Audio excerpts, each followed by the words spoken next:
앞으로 적어도 3, 4년, 5년까지는 로봇은 빼놓고 가면 안 된다라고 생각합니다. 들어가야 돼요. 무조건 들고 갑니다. 올해 로봇주들의 가장 그 핵심 키워드는 휴머노이드, 액추에이터. 코스닥이 움직일 거면은 바이오가 움직일 것 같다. 바이오 그렇죠. 시가총액 네. 상위 종목에서 기회를 찾아보자 해가지고 이제 대안을 드렸던 게 이제 ABL 바이오. 이게 또 핵심적인 게 역사에서 배우지 않습니까? 정책 발표를 하니까 그 다음부터 3주간 랠리가 왔습니다. 기대감들이 지금 상당히 있어 미리 지금 선취매가 지금 들어왔다라고 그렇게 볼 수 있겠는데 투자 전략을 말씀드리면은 투트랙으로 가셔야 됩니다. 저는 우리 종목을 선택하기 전에 그 섹터, 업종의 선택이 상당히 중요하다라고 생각합니다. 네. 내가 어떤 업종에 대해서 지금 집중하고 공부를 하고 있느냐, 단기적인 관점에서 이 업종을 볼 것이냐, 아니면 중장기로 나는 이 종목, 이 섹터는 놓지 않을 것이냐라고 선택했을 때 무조건 로봇은 내가 앞으로 지난 3, 4년도 끌고 갔지만 앞으로 적어도 3, 4년, 5년까지는 로봇은 빼놓고 가면 안 된다라고 생각합니다. 들어가야 돼요. 무조건 돼요. 들고 갑니다. 집에 로봇 하나 사야 돼요. 아니, 아직까지는 사시지 마세요. 네. 아직까지는 너무 비싸. 빠르게 너무 빠르게 좋은 것들이 많이 생겨나는 네, 구간이다. 말씀하신 대로 지금은 너무 빠르게 바뀌고 있는 로봇 상황이에요. 한마디로 그 산업의 이제 도입기에서 이제 성장기로 막 진입하기 직전인 상황, 아직까지 대세 상승이 조금 더 남은 상황이다라고 저는 생각이 듭니다. 우리가 로봇 종목을 레인보우 로보틱스라는 종목이 시장에서 알려지기 시작한 게 지금 한 3년 정도 된 것 같아요. 레인보우 로보틱스 2022년에 12월, 그러니까 2023년 연초가 3만 원대였네요.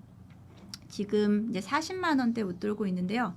이런 종목을 템베거라고 하나 봅니다. 한 종목을 지금 아니, 제가 이사님한테 뭐라고 하는 게 아니에요. 그만큼 이 변동성을 그렇게 템베거짜리를 소위 정말 템베거를 지금 온전히 다 누릴 했다는 건 수 있는. 대단한 분이라는 네. 거죠. 네. 그런데 아마 그분들이 계시다면 제가 앞서 말씀드린 로봇의 섹터에 투자를 하셨을 거예요. 로봇은 앞으로 갈 수밖에 없는 섹터이기 때문에 종목만 잘 선택하면은 앞으로 5년이고 10년도 끌고 갈 수 있다라고 생각하셨던 분들은 아마 지금까지 갖고 계실 거예요.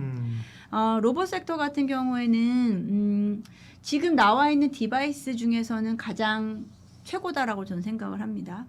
아직까지 디바이스로서 역할을 못하고 있습니다만 AI 시대에서 결국은 AI가 심어질 수 있는, AI를 입힐 수 있는 가장 좋은 디바이스라고 생각이 들고요.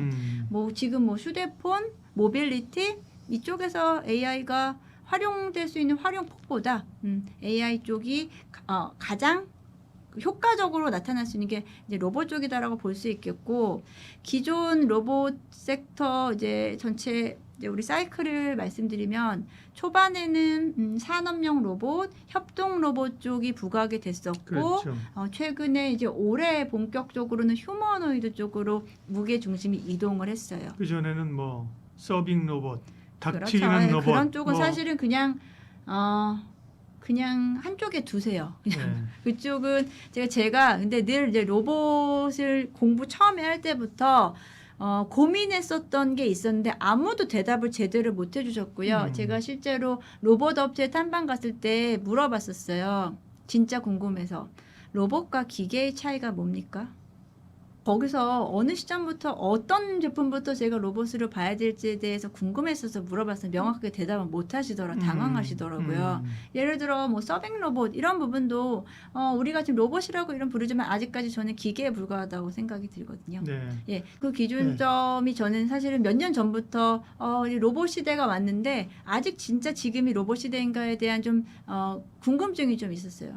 아직까지 이제 휴머노이드 로봇 거기에 인공지능 그리고 말씀하신 대로 이제 로봇이 어떤 자율적으로 움직일 수 있는 시대가 분명히 올 것인데 그렇게 되면은 로봇 시장은 지금 기존에 어찌 보면은 지금은 우리 보편화되기 전 단계잖아요. 대기업 같은 경우에는 자동화 시스템 그리고 산업용 로봇 쪽이 대부분을 이루고 있고 그래봤자 우리가 일상에서 만나는 것들은 뭐 서빙 로봇이라든지 또 뭐가 있죠? 기존 뭐 배달 로봇 이 정도 되겠지만 실제로는 우리 그 개인들이 활용할 수 있는 가정용 로봇이라든지 그리고 그를 활용한 여러 방면의 로봇 형태가 나타나겠죠. 지금도 이제 가시화되긴 했습니다만 그런 순간이 로봇의 로봇 공부를 더 이상 그만해도 되는 시기다라고 생각합니다. 그때까지는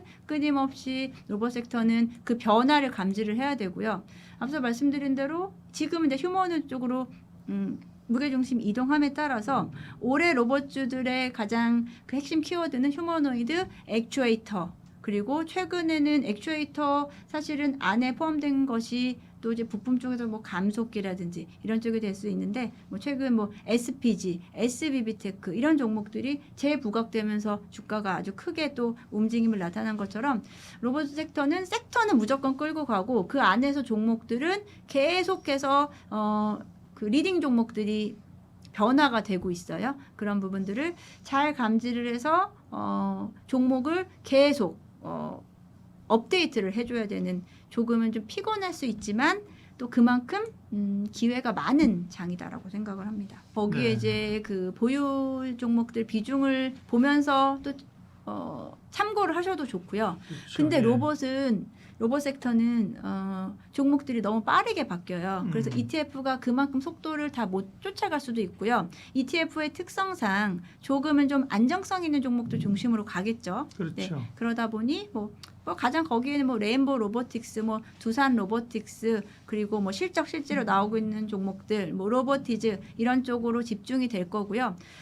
저는 뭐 작은 종목들로 가셔도 좋고 로봇은 레인보우 로보틱스 지금 제가 보고 있는 건 레인보우 로보틱스 그리고 로보티즈 그리고 감속기 종목들 그리고 뭐 최근에 부각되고 있는 쪽으로 보게 된다면 로봇 관련된 또 대기업향 로봇 관련 그 밸류체인 종목들 이런 종목들도 지금 확대되고 있는 국면이다. 뭐 대표적으로는 현대 오토에버가 자동차 쪽에 포함됐었지만 최근에는 로봇 쪽도 사업화 부각되고 있고요. 네. 그리고 만도, 최근에 HL 만도도 액추에이터 향에 대한 매출 비중이 늘어남에 따라서 지금 자동차 쪽에서 다소 부진했었던 주가 흐름이 자동차 때문에 묶여 있었던 주가 흐름이 오히려 지금 평가를 받고 있다라는 차원에서 뭐 사실 HL 만도라든지 뭐 현대 모비스, 현대 오토에버는 실적까지 뒷받침되고 있기 때문에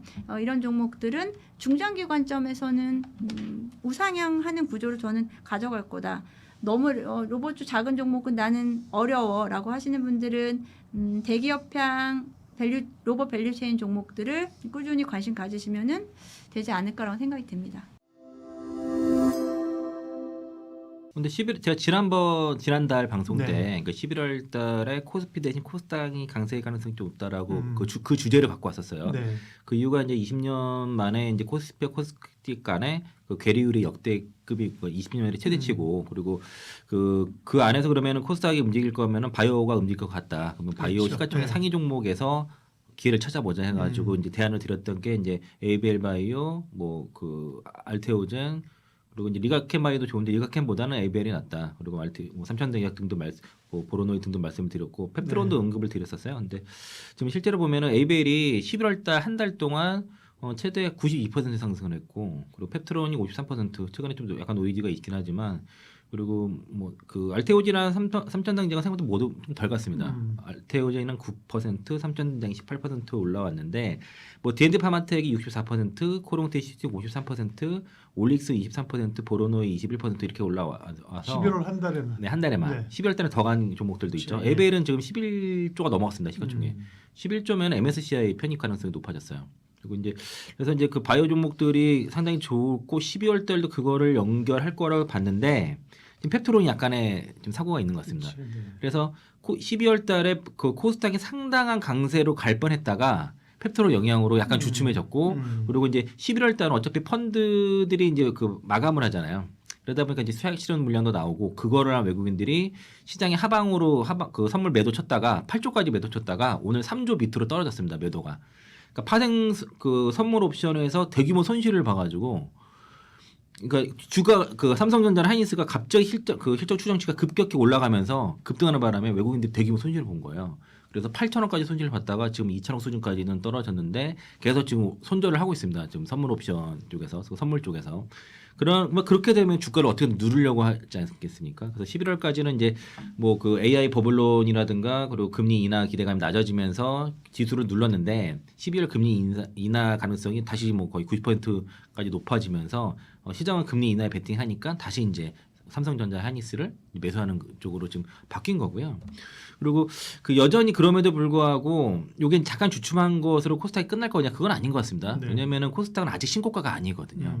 그럼 이제 그런 기대감 분명히 있을 텐데 어떤 걸 보냐면 일단 그 국민성장펀드 150조 이 안에서 직접 지분 투자가 대략 15조 정도로 기대를 하고 있습니다. 네. 이거는 뭐 KB증권에서 그렇게 언급을 했고 향후 5년간 10대 첨단 산업 밸류체인 전반에 지원을 할 거고요. 근데 뭐 여기에 거기에는 뭐 그 인공지능, 반도체 바이오, 이렇게 2차전지 수소 로봇, 방사 뭐 등등 다 들어가는데 요게 직접적으로 지분 투자가 들어왔을 때는 뭐 그만큼 기대감이 있는 것이고, 그리고 코스닥이 전통적으로 1분기 특히 1월 달, 2월 달에는 강세였거든요. 이럴 개별적으로. 효과가 주로 종목 그렇죠? 네, 개별 맞습니다. 종목 장세죠. 네, 지금은 이제 그 12월부터 먼저 그게 좀 선반영되는 거고, 그러니까 코스피가 여전히 계율이 여전히 높거든요. 그러니까 이제 코스닥이 좀 더 올라가 정고점을 돌파해 주는 게 1000포인트를 넘어가는 게 정상적인 거죠. 어떻게 보면. 그게 이제 맞다라고 생각이 들고요. 네. 그리고 연준의 통화 정책 완화 가능성이 다시 생겼습니다. 그러니까 12월 FOMC가 이제 변곡점이 될 텐데 금리 인하 가능성에서는 거의 뭐 시장에서는 확신을 하는 것 같고, 현재로서는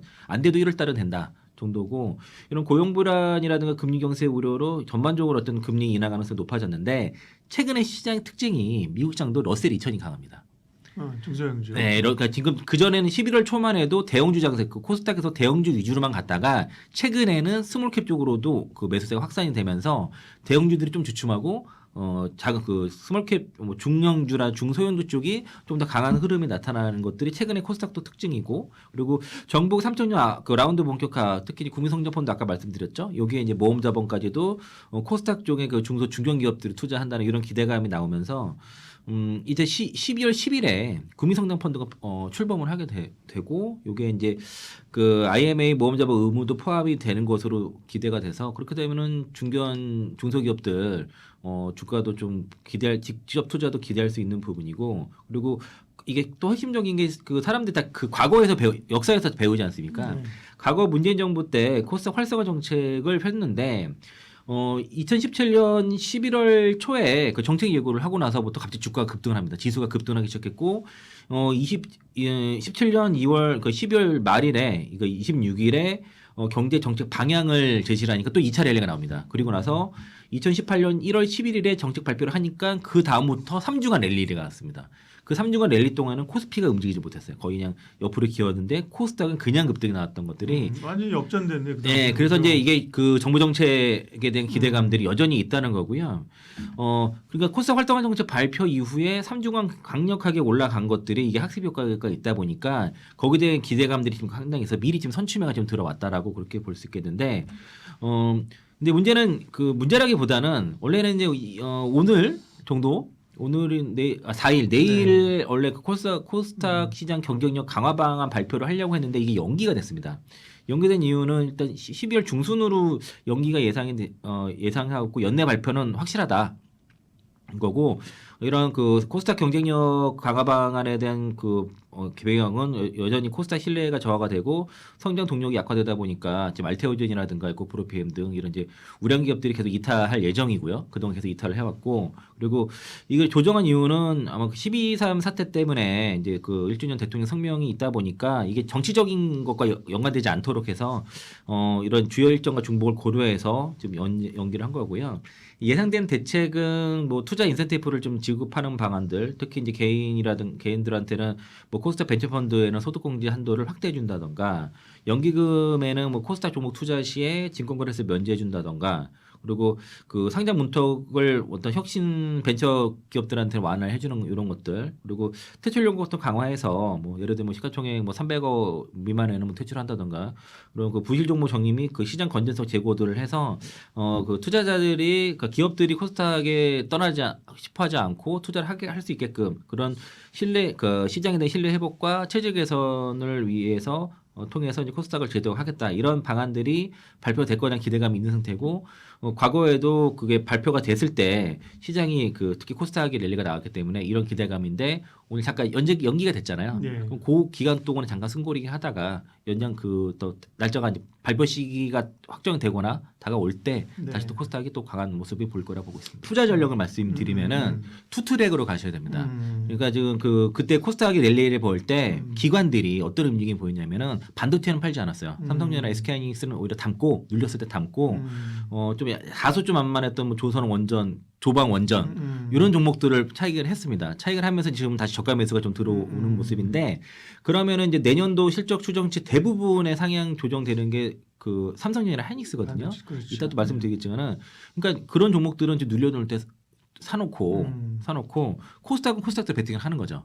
그러니까 아주 모멘텀이 있고 상승 여력이 높은 쪽의 종목들을 매수를 하면서, 또 코스피는 코스피대로, 그러니까 한쪽으로 치우치지 말고 코스닥만 막 간다고 그렇게 하는 게 아니라 코스닥은 코스닥대로, 그리고 코스피에서 반도체는 반도체제로, 이런 식으로 양쪽으로 투자를 그 비중을 늘려가는 그런 이제 투트랙 전략이 필요할 거라고 보고 있습니다. 네.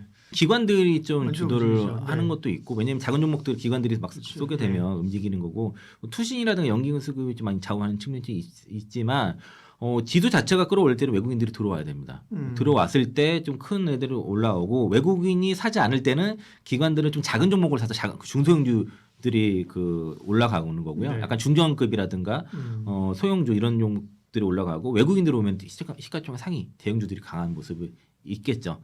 그래서 이제 그거 12월 11일이 서문호시 동시 만기이지 않습니까? 그 외국인들이 파생 포지션이 다 정리되는 날이고, 또 그날 새벽에 또 FOMC 금리 인하 발표가 예정돼 있다 보니까 다음 주 목요일 금요일 이때가 변곡이라고 볼 수 있겠습니다.